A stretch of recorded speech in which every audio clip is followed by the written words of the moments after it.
Hello, welcome to the Quipster Film Review Podcast. My name is Vince Leo. I am the film critic for the website Quipster.net. I've been doing film reviews since 1996, and you can read all of my written reviews there at that website. 3,800 to choose from. Quipster.net. Quipster.net. Today I'm going to be looking at the latest film from writer-director Jeff Nichols. I've been a Jeff Nichols fan for a while now. I've especially enjoyed his films Take Shelter and Mud. This one is called Midnight Special. It's the first of two films that are slated for release in 2016. It was supposed to come out in November of last year, but the date was pushed forward by the studio into the March release date. And it's finally getting a more limited to / wide release run here in the early part of April of 2016.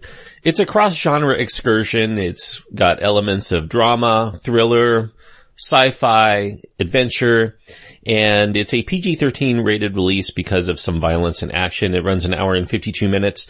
The main stars are Michael Shannon, Joel Edgerton, Jaden Lieberher, Adam Driver, Kirsten Dunst, and Sam Shepard. And as I mentioned, the director and writer is Jeff Nichols. Now, Jeff Nichols today may not be considered yet, anyway, one of the great directors of our era, but after the 4 movies that he's presented thus far, I think that he should be considered one of our greatest storytellers in film. It's not really what Nichols says in his films that make them so effective for viewers who enjoy slow but enrapturing tales that are carefully and deliberately developed over the course of the movie. They have subtle character reveals that change the perspective and how we view them as characters, and also the story that develops as each new facet is revealed.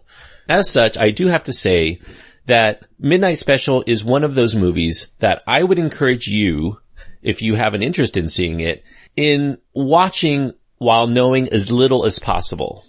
And it's not because it's full of big secrets or crazy reveals, but I think that the main enjoyment in watching this film, or in any Jeff Nichols film in general, is in watching a master teller of stories spin a yarn in his own way and in his own time.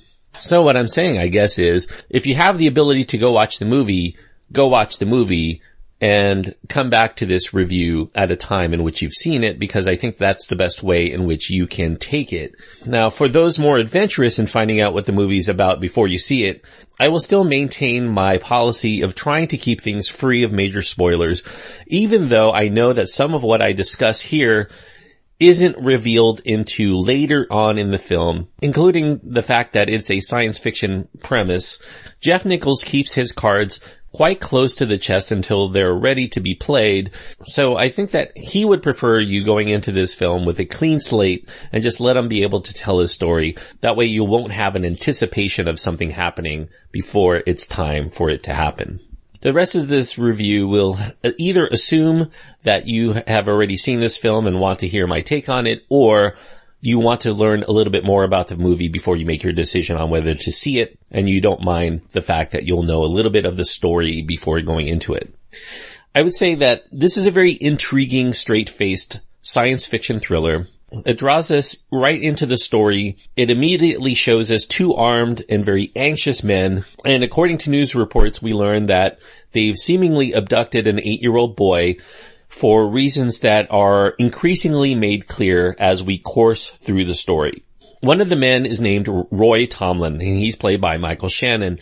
He has a strong bond to this odd duck of a boy who's named Alton Meyer, and the other man is seemingly more along for the ride, and we learn that he's Roy's friend Lucas, played by Joel Edgerton. These 2 men have taken Alton from the compound of an isolationist religious cult located in West Texas that's run by Calvin Meyer, played by Sam Shepard.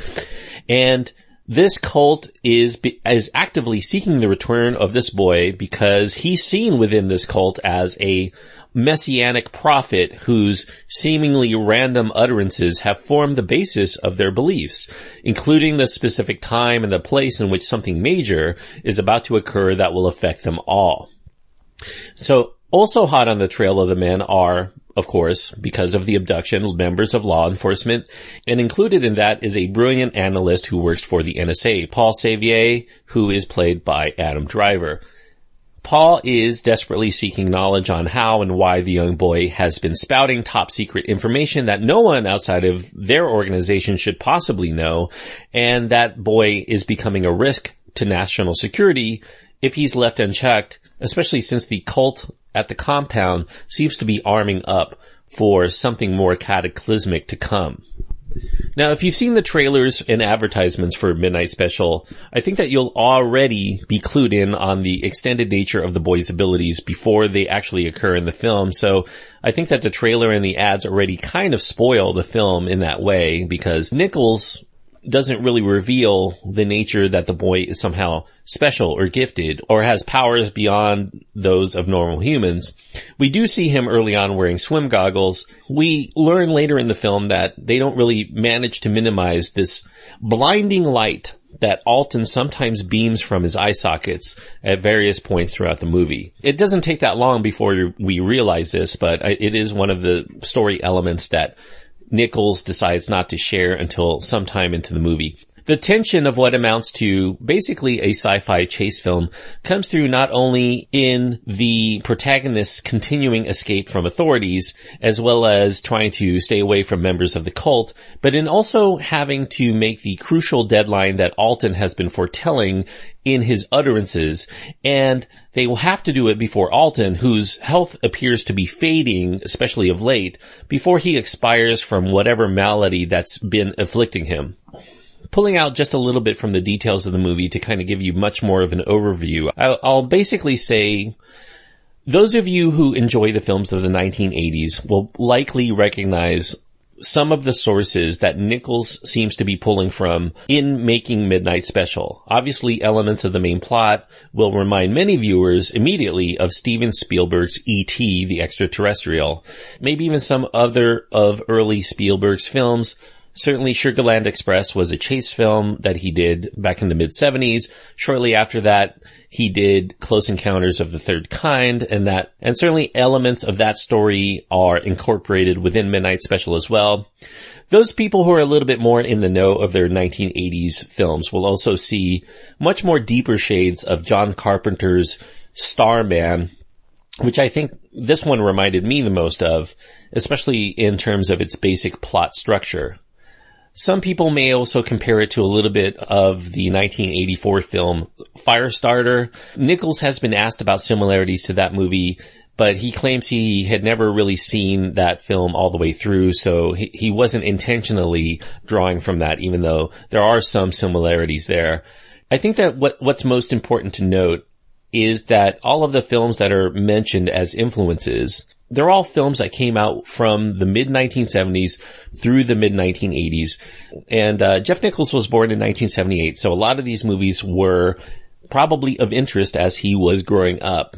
And when you're looking at this movie, there's also an emphasis on older vehicles. Very few people drive something that's from this century. You know, everything feels like it's very 20th century. The TVs, there's a lot of tube televisions that are still being used, and old cars and old trucks and old technology.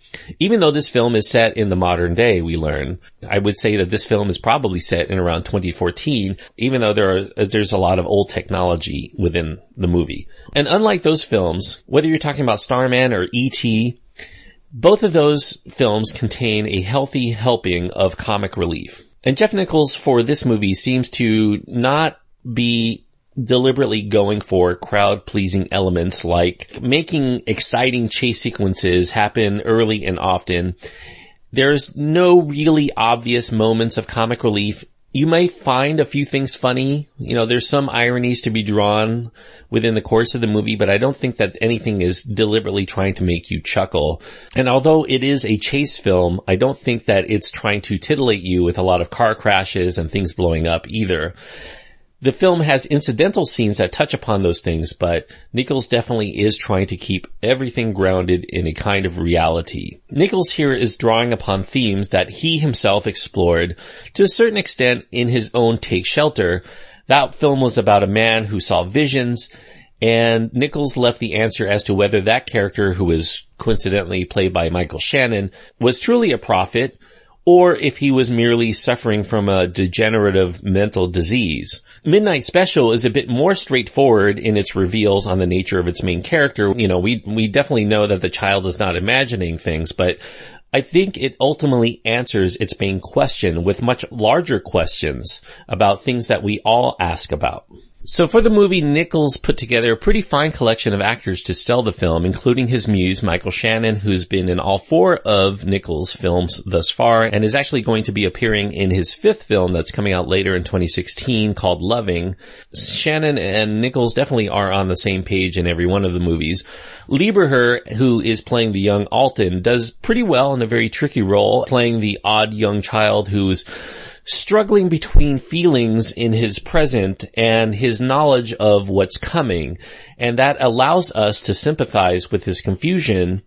But we also have a certain level of trust that somehow there's really a purpose to his strange powers, some sort of meaning that will develop that will guide him toward a proper conclusion and reveal what they're about, or at least enough for us to want to know where things will eventually lead. And that gives us an element of not only suspense, but a feeling of comfort knowing that there is a master plan. We just don't know what the details of that are. While he is seemingly a superfluous character from outside appearances, it could have been just a man and a child on the road. Joel Edgerton's excellent take as Lucas is also, I think, for narrative purposes, especially important because unlike the rest of the characters in the film who seem to either have their own angle or their own back history, Lucas is an outsider, kind of like us as we're joining this film.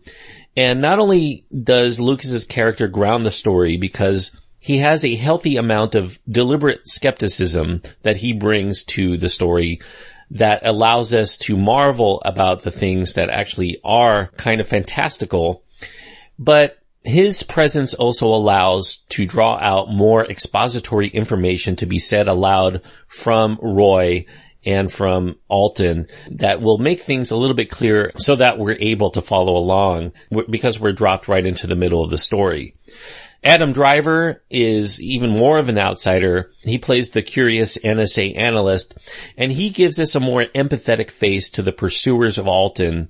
Now, this is a role that typically would have been written to be some sort of heavy for the film. We should have been fearful of him, but he's definitely much more benign, and I think that suggests that his search for secrets is really a search for knowledge. He's trying to get a better understanding of ourselves as humans in the quest for information about who we are on Earth and things that are much more important than just having, top secret classified information for security purposes. There is a larger goal in mind that Adam Driver's character sees. Now, as a film, Midnight Special is what I would consider to be a very slow burn kind of thriller. It has a plot line that I think will have many viewers expecting mass appeal elements because it does remind you of E.T. and Starman and some of these other more notable films of the 1980s. But Nichols chooses to stay away from, at least as much as he can anyway, a conventional treatment to his story. And that, I think, is going to challenge less patient viewers. This is a very darkly shot film most of the time. Most of the filming is done at night or indoors in darkness, and Nichols emphasized natural light whenever possible, which makes it look a bit murky and not quite conventional. He doesn't inject action beats at the usual intervals that you would find in a mainstream film. It feels kind of very much like a Hollywood plot that's done entirely with the sensibility of an independent filmmaker, which Nichols definitely was before this. This is Nichols' first studio film, so he's kind of testing the waters. It feels both big, at least in terms of its ideas, and very small in terms of the personal story that it's telling within that big idea at the same time. And I do think that that's also what makes it unique enough for a genre filmmaking excursion to seem different, even though it's drawing from a lot of obvious inspirations. This is shot with a much higher budget than Nichols' first 3 films, probably his first 3 films combined in terms of those budgets, around $20 million. That's still pretty low by today's studio film standards, but definitely higher than what Nichols was accustomed to. It allowed him to put in some special effects. Those effects are effective, but they're not going to blow you away. You know, we're not talking about a Marvel film here or a Star Wars film. They're sparingly used, and they do just enough to get the job done without seeming too cheap. The special effects are sparingly used so that most of what's going on is actually playing out in your imagination more than what you're seeing on the screen. Now, Nichols, as he's wont to do, doesn't really care to answer every question that the film raises.